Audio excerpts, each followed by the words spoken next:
سوال یہ کیا گیا ہے کہ اگر سحری کے وقت روزے کی نیت نہیں کی تو دن میں کب تک نیت کر سکتے ہیں، اور اگر بالکل ہی نیت نہیں کی تو کیا حکم ہوگا؟ دیکھیں، سحری کا مطلب یہ ہے کہ اس وقت یہ اٹھے تھے، اگر اس وقت اٹھے تھے اور باقاعدہ کھانا کھایا تھا، سحری کی تھی، تو اس کا تو مطلب یہ ہے کہ وہ روزے کی نیت کر رہے ہیں، اس لیے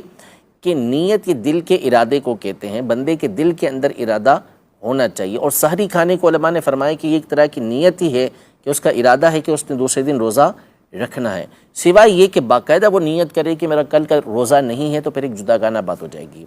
اب اگر سحری میں اٹھا ہی نہیں بندہ، یا اٹھا لیکن اس نے سحری کی نہیں، ایسے ہی وقت گزار لیا اور نیت اس نے کی نہیں، اب اگر یہ فرض روزہ ہے جیسے رمضان کا روزہ ہوتا ہے یا نفل روزہ ہے،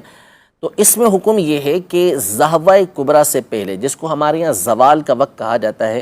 اس سے پہلے اگر وہ چاہے تو نیت کر سکتا ہے، لیکن اس میں دو چیزوں کا ہونا ضروری ہے۔ نمبر ایک یہ کہ اس نے صبح صادق سے لے کر اس وقت تک کچھ کھایا پیا نہ ہو، یعنی جان بوجھ کے کچھ کھایا پیا نہ ہو، روزہ توڑنے والا کوئی کام اس نے نہ کیا ہو۔ دوسرا یہ کہ وہ نیت یہ کرے گا کہ میں صبح سے روزے سے ہوں،